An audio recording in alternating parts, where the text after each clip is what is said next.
As I was saying last video, Einstein loved to think about people and elevators. So imagine that I'm on an elevator and there's a scale here, and that scale, and that shows my weight. So I'm going to put a little dial in, so that's how much I weigh, supposedly.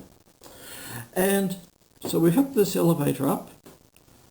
And hopefully this matches your life experience. If you're in an elevator, you weigh whatever. Let's say you weigh 700 newtons for no particular reason. And then that elevator starts accelerating upwards. And the lifts at the hospital are really good for this experience. As they accelerate upwards, you feel heavier. And then when you hit constant velocity, because now once you're at constant velocity, you're back in an inertial frame, you feel 700 newtons. And then when it slows down, when it decelerates, the acceleration's negative, suddenly you feel lighter. So how do we actually express that? And the thing, so what would the scales read?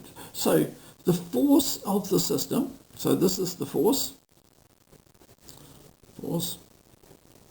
in elevator, how much I weigh, on the scales, is going to equal the mass of me, my weight, minus my mass times gravity. Actually, sorry, this is actually my weight, isn't it? And this is going to be my weight due to acceleration. Remember, weight is a force. Mass is not a force. Mass is a dimensionless, mass is a intrinsic property of matter. All matter has mass.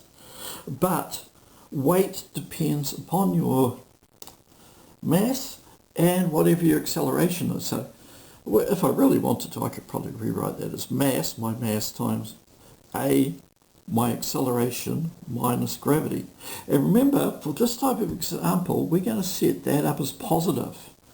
So let G equal negative 9.8 meters per second squared. Okay, so we're going to make that. So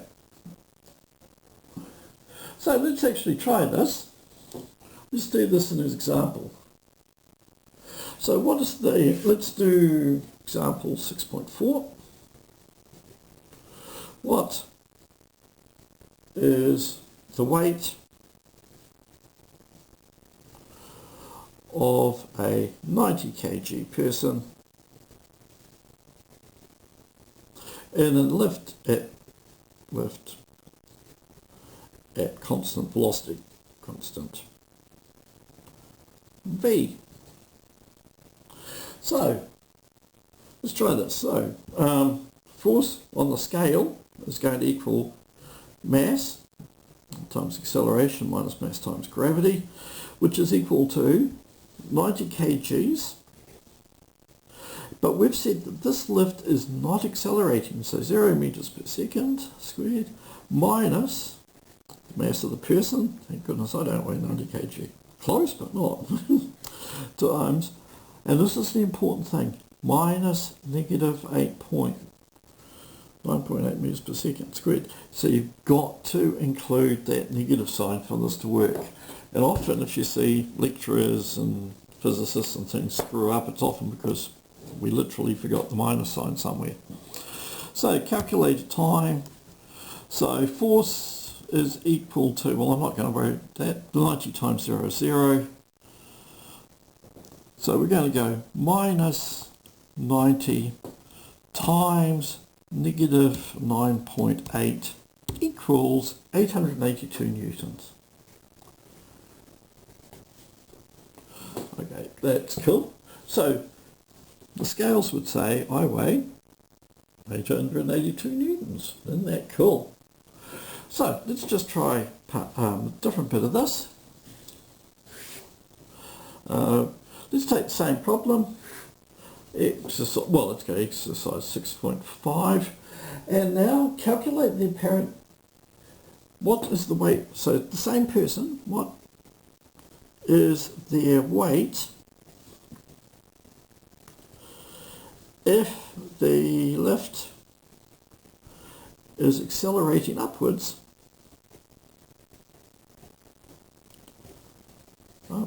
at 2 meters per second squared.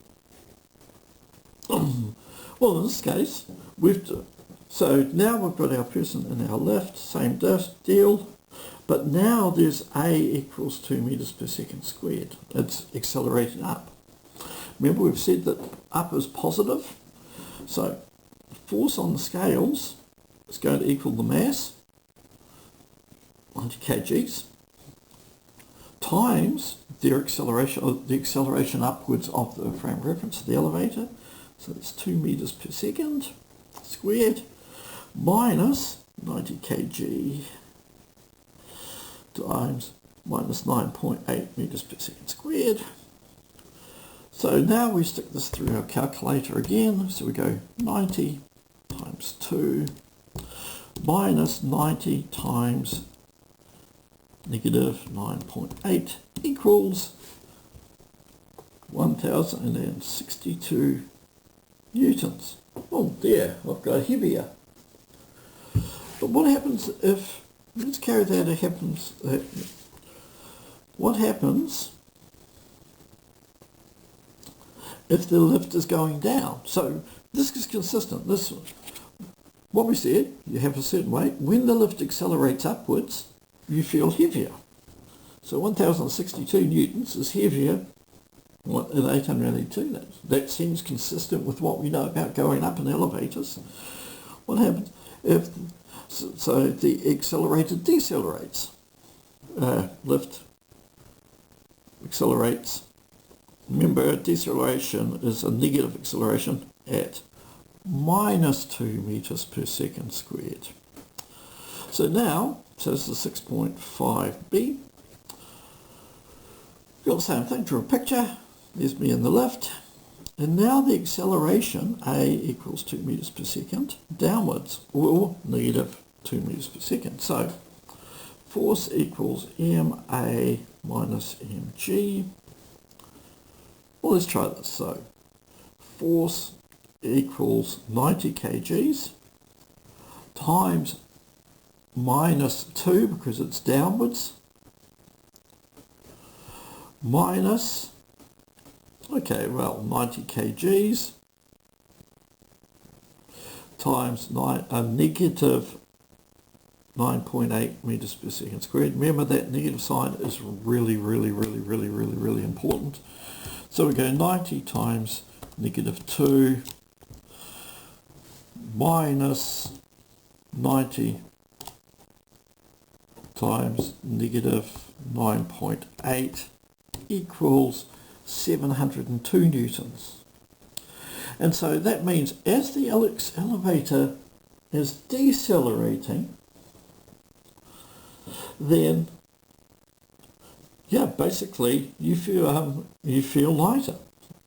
So basically you feel like you're lifting up on toes, which is consistent with everything I know about elevators, having ridden quite a few over the years. So what we'll do now is we'll define G-forces. So G-forces. And what's a G-force? Or what is a G? The definition of 1G, because often we talk about G-forces. If we're in an aircraft or in a roller coaster, we say we're pulling 2G. Up at Rainbow's End, you might be pulling 2.5G. At the bottom of the loop, when you do that loop on the roller coaster, you might be pulling 2.5G down the bottom. Racing cars, they're pulling 6Gs on the corners in Formula 1 nowadays. But what's that actually mean? So the definition of 1G is the acceleration of 9.8 meters per second squared. So 1G is basically the the acceleration at Earth. So it is the acceleration on Earth at sea level.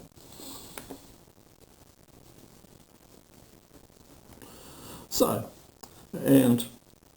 about 9.81. There's no point measuring more than 9.81. We'll actually explain that probably in the next quick little clip.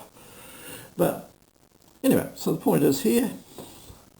So what we're basically doing is we're converting to how many times gravity that is. So G-force, or G's, yep, is going to equal the force that you normally accelerate, or the force that you're experiencing in the elevator over the force due to gravity. Or usually G's if you're doing acceleration. G is acceleration experienced over acceleration gravity, which is equal to acceleration divided by 9.81. What we're doing is we're doing this with masses, so it's going to equal, again, this is the same thing, so it's basically the same thing. It's going to be acceleration, the mass, times the acceleration of the elevator minus the acceleration of gravity over the mass of gravity. And you'll notice that because it's a force, we've got a mass on the top and a mass on the bottom. So basically that's exactly what I was saying over here.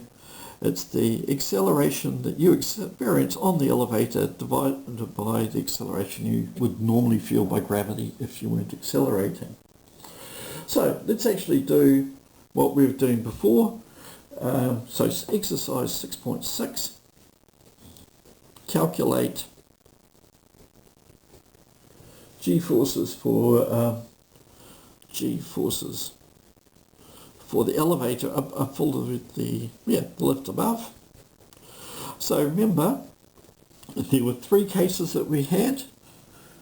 We had acceleration of the elevator equals 0, plus 2, minus 2.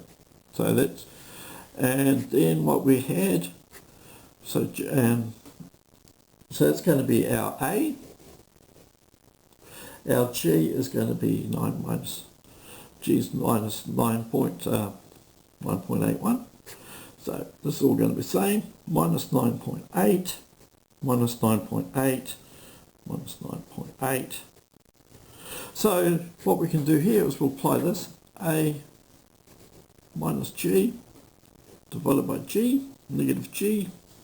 And remember, we can't just cancel those out. Well, I wish we could, but the minus sign there. So basically this is going to be, for case 1, it's going to be 0 minus 9.8 over negative 9.8. So it's going to be negative 9.8 over negative 9.8 equals 1. So this is going to be 1G. What about here? We've got the elevator going up at 2.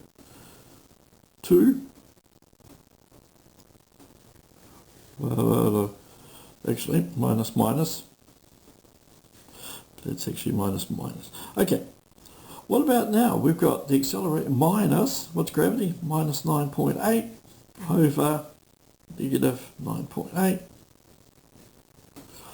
equals 2 minus 9 is 11.98 divided by 9.8 equals 1.224 G. So we're feeling heavier because we're pulling more G-forces. And we had the case above here, we had negative 2 minus 9.8 all over minus 9.8. So what's that going to be? 7.8 divided by 9.8 equals, in this case, when the elevator is decelerating, we experience 0.7 959 Gs. So when you're experiencing less than 1 G, you're feeling light. When you're actually experiencing negative Gs, it's been slammed into the roof. And if you're feeling more than 1 G, you're feeling heavy, very heavy. The more Gs you're pulling, the heavier you get. And to give a comparison, on the moon, basically it's equal to 1/6 of a G. This is very approximate. On Mars, you're basically a third of a G. So you'd feel a lot lighter on Mars. On Jupiter, if you went down there and could find some solid planets anywhere, it would be about 12 Gs and you get squished like a bug.